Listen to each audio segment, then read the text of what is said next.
What is going on, guys? Today we are looking at Mertens' team of the season. He is a 95 coming up from his what if card, which was 91 not that long ago. Before that we had an 87 rule breaker, and I think after the rule breaker we got an 86 inform, or maybe just before. But that being said, we now have a 95 Mertens worth just shy of 1 mil now. He is breaking down into that 1 mil after the player picks being absolutely saucy as hell.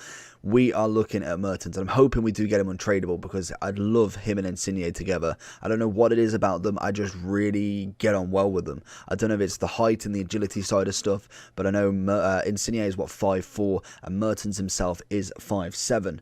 He is a 4-star, and just look at this. This is beautiful stats right here.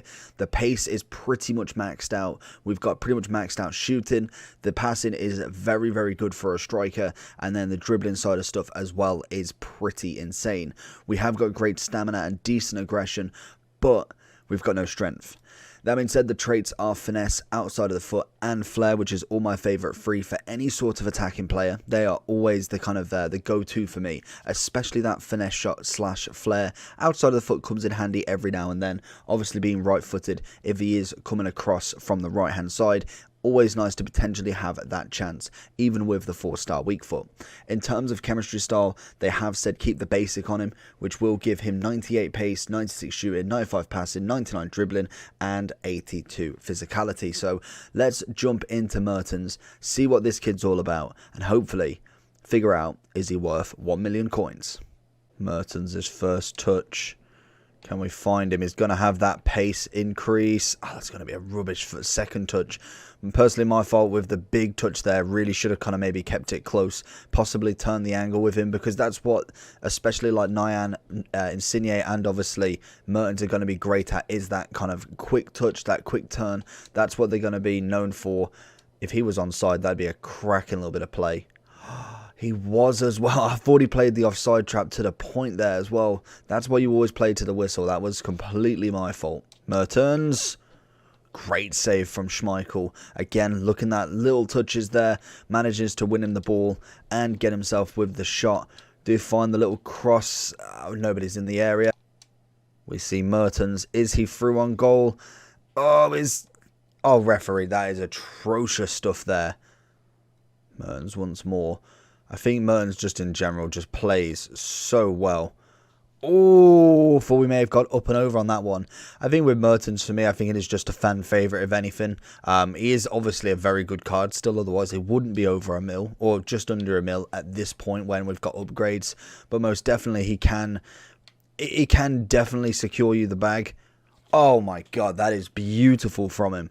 But I think the one thing that a lot of people will have to use him as is a super sub, unless they've got icons, just purely for the fact that are you running a Belgium team or obviously a Serie A team? Either way, Belgium or Serie A, it depends on what your team's looking like. But I've got a heavy suspicion that a lot of people will be playing with icons by now. Mertens again, Schmeichel with a save, went on to his weak foot to see if we could find anything. Unfortunately, it did feel a little bit weak, and Cantona is going to get his attempt put off the line. Mertens is going to tip his way in there. Little roulette round him. What can we find? Get that bit of a pace. Little inside, turn it again. It's just not quick enough for sure. Mertens going to see in a bit of alarm. Pass it back. One more to Mertens. Oh, and Aarons is just going to come across. That is a lovely defensive tackle right there. Nyan is going to see in Ronaldo. He's going to get the ball. Little dink into Mertens. And it's a save. How on earth? I've pointed towards the left-hand side of the goal where the keeper won. And unfortunately, he has gone straight down the middle with that volley. Mertens. Oh, and again, Schmeichel has been absolute form for him.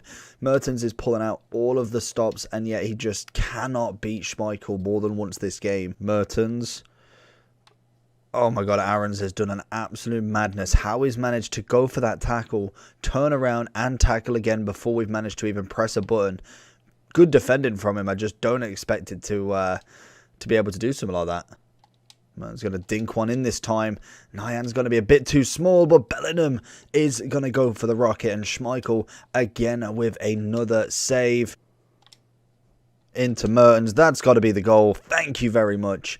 Mertens genuinely has been a nice card. It's just that the defense of this guy and the goalkeeper have been absolutely spectacular. Mertens knocking on the door constantly, but unfortunately only managing to get 2 in this match. So going into the overall for Mertens then. He is, like I say, coming in, let's have a look, just to refresh, at 985 on the Xbox, 1.07 on the PlayStation, and 1.03 on the PC. So in terms of stats, obviously we went with the basic. Absolutely extraordinary. Very, very nice card. Does need, I don't think he can be a single striker. I feel like he definitely could do with someone backing him up. Even with that cam roll, I think I had 2 very similar players in that same sort of position. We had Nyan sitting behind Mertens, both very, very small. So it would be nice to maybe have someone a little bit taller just to offer either that strength or that heading ability up top. Whereas I think when you've got 2 smaller players, you're almost doing the same sort of game, so the opponent can read you a hell of a lot more. And it's what I was finding when I was on the ball with Nyan and Mertens, is that he just knew exactly where I was going. Even if you try and change up a little bit, they know, because you're using the same sort of tactics, because they're not going to win an air battle. They're not going to win a one-on-one strength. You're going to have to try and go with the skills. You're going to have to try and go down the wings, maybe the 1-2s, and that's really about it. So having someone a little bit different, a Ronaldo, a Cantona, someone like even Mbappe, to be honest, was quite nice in terms of strength as well. Obviously, he offers the speed element as well. But that being said, still a fantastic card. Got a cracking shot on him. Lovely finesse. He has got all of the traits that I desire. And in terms of dribbling, you just can't get much better. In terms of where you'd kind of want to use him more than anything, you have got a big boy Lukaku, team of the season, and team of the season De Bruyne. That is a lovely trio right there. You then have a 9-goal you could throw into the mix. You could maybe put one as a CM. And I think, oh, Tillemans as well. That was an SBC. So you've got pretty much your attacking front three, and then 2 midfielders, if you should choose, all in team of the season. In terms of kind of like Serie A, I think, again, it would be Lukaku. I suppose you got Martinez, so you could maybe use him as more as a centre-forward cam, with Martinez and Lukaku up front, or vice versa, Martinez at cam, and then have that as like a trio, with Insigne peeling off to the left, and the right mid being Chuki, who's absolutely godly. I just have to get that in there. In terms of Mertens then, I think centre-forward cam would definitely suit him better. Striker-wise, like I say, I think he doesn't have that much of a presence in terms of, he's not going to win you the game on his own single-handedly, because the defence that we're coming up against nowadays are just too good. Like, unless you are very, very good at the game and your opponent genuinely can't defend as well as some of the people that we were going against. And yes, there is still opponents that are kind of medium level that you could still use him with quite easily. But I think as a game winner, you're looking at more your Mbappes, your Nenes. Mertens for me is going to be that one that's just going to be consistently scoring as long as you get him in them positions. Overall wise, I'm going to give him a 9.6. Let me know down below what you think about it. Make sure you subscribe. I'll see you for the next one.